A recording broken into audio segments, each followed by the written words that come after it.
ವಲಸಿಗರದ್ದೇ ದರ್ಬಾರು. ಎತ್ತ ಸಾಗ್ತಾ ಇದೆ ಬ್ರಿಟನ್. ಲಂಡನ್ ನಗರದಲ್ಲಿ ಬಿಳಿಯರೇ ಅಲ್ಪಸಂಖ್ಯಾತರು.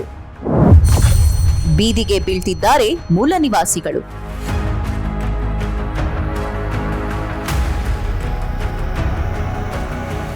ವಲಸಿಗರ ಸ್ವರ್ಗ, ಮಾನವೀಯತೆಯ ನೆಲೆಯಲ್ಲಿ ಅಕ್ರಮ ವಲಸಿಗರು ಜಾಗ ಕೊಟ್ಟ ಬ್ರಿಟನ್. ವಲಸಿಗರಿಂದ ದುಡಿಯುವ ಶಕ್ತಿ ಹೆಚ್ಚುತ್ತೆ ಅಂತ ನಂಬಿದ್ದ ಬ್ರಿಟನ್, ತಮ್ಮ ದೇಶದ ಆರ್ಥಿಕತೆ ರಾಕೆಟ್ನಂತೆ ಏರುತ್ತೆ ಅಂತ ಭ್ರಮಿಸಿದ್ದ ಬ್ರಿಟನ್ ಇವತ್ತು ತನ್ನ ತಪ್ಪಿನ ಶಿಕ್ಷೆ ಅನುಭವಿಸ್ತಾ ಸಾಗ್ತಾ ಇದೆ.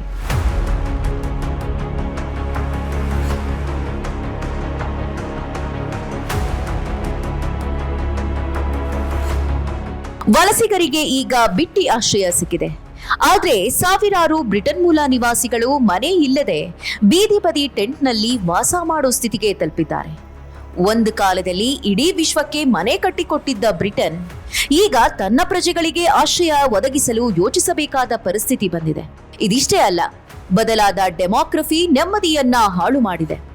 ಬಹುಸಂಸ್ಕೃತಿಯ ತಾಣದಲ್ಲಿ ವೈವಿಧ್ಯತೆ ಮರೆಯಾಗ್ತಾ ಇದೆ. ಬ್ರಿಟನ್ ದೇಶ ತನ್ನತನವನ್ನೇ ಕಳೆದುಕೊಳ್ಳುವ ಆತಂಕ ಶುರುವಾಗಿದೆ. ಬಹುತೇಕ ಯುರೋಪ್ ದೇಶಗಳಲ್ಲಿ ಆದಂತೆ ಇವೆಲ್ಲ ಶುರುವಾಗಿದ್ದೇ ರಾಜಕೀಯಕ್ಕಾಗಿ. 1997 ಟೋನಿ ಬ್ಲೇರ್ ಬ್ರಿಟನ್ ಅಧ್ಯಕ್ಷರಾಗಿದ್ರು. ಲೇಬರ್ ಪಕ್ಷ ಅತ್ಯಧಿಕ ಬಹುಮತದಿಂದ ಅಧಿಕಾರಕ್ಕೆ ಬಂತು. ವಲಸಿಗರಿಂದಾಗಿ ದೇಶ ಉದ್ಧಾರವಾಗುತ್ತೆ ಅನ್ನೋ ಭ್ರಮೆಯಲ್ಲಿದ್ದ ಟೋನಿ ಬ್ಲೇರ್ ದೇಶದ ಬಾಗಿಲನ್ನ ಅವರಿಗೆ ಮುಕ್ತವಾಗಿ ತೆರೆದು ಬಿಟ್ರು. ಅದೇ ಮೊದಲ ಬಾರಿಗೆ 1998ರಲ್ಲಿ ವಲಸಿಗರ ಸಂಖ್ಯೆ 1 ಲಕ್ಷವನ್ನ ದಾಟಿಬಿಟ್ಟಿತ್ತು. ಬಳಿಕ ಅತ್ಯಧಿಕ ವಲಸೆ ಕಂಡು ಬಂದಿದ್ದು ಬ್ರಿಟನ್ ಯುರೋಪಿಯನ್ ಯೂನಿಯನ್ ಸೇರ್ಪಡೆಯಾದಾಗ, ಅದು 2004ರಲ್ಲಿ. ಈ ಅವಕಾಶವನ್ನ ಉಪಯೋಗಿಸಿಕೊಂಡ ಬಹಳಷ್ಟು ಮುಸ್ಲಿಂ ದೇಶಗಳ ನಿರಾಶ್ರಿತರು ತಮ್ಮ ಬದುಕು ಕಟ್ಟಿಕೊಳ್ಳಲು ಬ್ರಿಟನ್ನಿಗೆ ದಾಂಗುಡಿ ಇಟ್ರು. ಆ ಸಂದರ್ಭದಲ್ಲಿ ವಲಸಿಗರ ಸಂಖ್ಯೆ ವಿಪರೀತವಾಗಿ ಏರಿಕೆ ಕಾಣ್ತು. ಬಂದವರೆಲ್ಲ ರಾಜಕೀಯ ಆಶ್ರಯ ಬೇಡಿ ಬಂದ್ರು. ಇದು ಎಲ್ಲಿವರೆಗೆ ಹೋಯಿತು ಅಂದ್ರೆ 2010ರ ಹೊತ್ತಿಗೆ ಪ್ರತಿ ವರ್ಷ ಬ್ರಿಟನ್ನಿಗೆ ವಲಸೆ ಬರುವವರ ಸಂಖ್ಯೆ 2,50,000 ಮುಟ್ಟಿತ್ತು.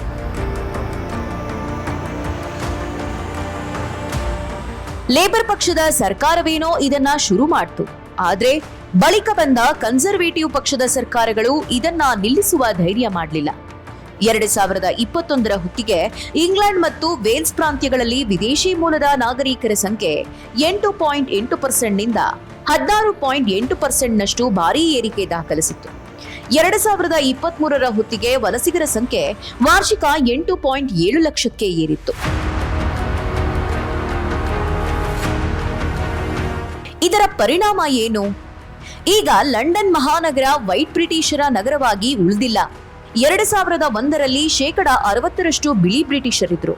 2011ಕ್ಕೆ ಅವರ ಸಂಖ್ಯೆ 45%ಕ್ಕೆ ಕುಸಿಯಿತು.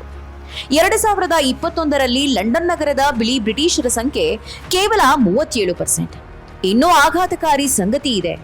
ಕೇವಲ ಲಂಡನ್ ಅಷ್ಟೇ ಅಲ್ಲ, ಮ್ಯಾಂಚೆಸ್ಟರ್, ಬರ್ಮಿಂಗ್ಹ್ಯಾಮ್, ಲಿಸ್ಟರ್ ಈ ಎಲ್ಲಾ ನಗರಗಳಲ್ಲೂ ಬಿಳಿ ಬ್ರಿಟಿಷರು ಅಲ್ಪಸಂಖ್ಯಾತರಾಗ್ಬಿಟ್ಟಿದ್ದಾರೆ. ನೋಡುತ್ತಲೇ ಬ್ರಿಟನ್ನಿನ ನಗರಗಳು ಇಸ್ಲಾಮೀಕರಣಗೊಳ್ತಾ ಇವೆ.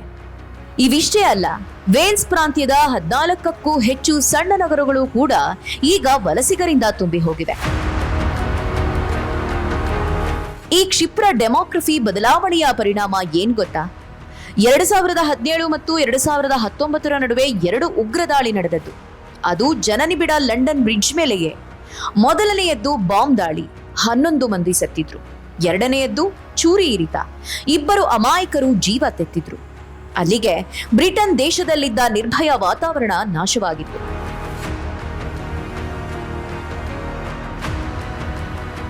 ಬ್ರಿಟನ್ ದೇಶದಲ್ಲಿ ವೈದ್ಯಕೀಯ ಸೇವೆ ಸರ್ಕಾರದ್ದೇ ಜವಾಬ್ದಾರಿ.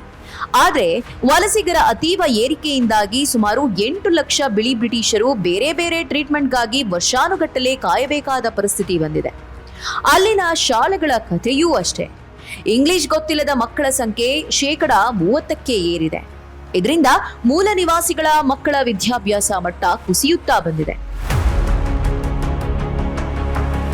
2010ರಿಂದ 2024ರ ಅವಧಿಯಲ್ಲಿ ವಾಸಕ್ಕೆ ಸೂರಿಲ್ಲದವರ ಸಂಖ್ಯೆ 175ರಷ್ಟು ಭಾರೀ ಏರಿಕೆ ಕಂಡಿದೆ. ಇವರಲ್ಲಿ ಬಿಳಿ ಬ್ರಿಟಿಷರೇ ಅಧಿಕ ಅನ್ನೋದು ಇನ್ನೂ ಕಳವಳಕಾರಿ ಸಂಗತಿ. ಸರ್ಕಾರಿ ದುಡ್ಡಿನಲ್ಲಿ ವಲಸಿಗರಿಗೆ ಆಶ್ರಯ ಕೊಟ್ಟಿರುವ ಬ್ರಿಟನ್ ಸರ್ಕಾರ ತನ್ನದೇ ದೇಶದ ಮೂಲ ನಿವಾಸಿಗಳು ಬೀದಿ ಬೀಳೋದನ್ನ ಅಸಹಾಯಕವಾಗಿ ನೋಡಬೇಕಾಗಿ ಬಂದಿದೆ.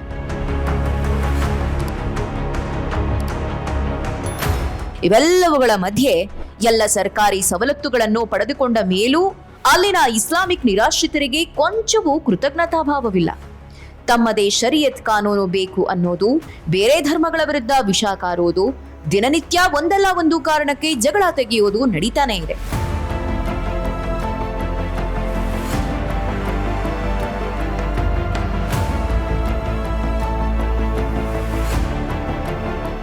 ಇಷ್ಟಾದ್ರೂ ಈಗಿನ ಲೇಬರ್ ಪಕ್ಷದ ಸರ್ಕಾರಕ್ಕೆ ಬುದ್ಧಿ ಬಂದಿಲ್ಲ.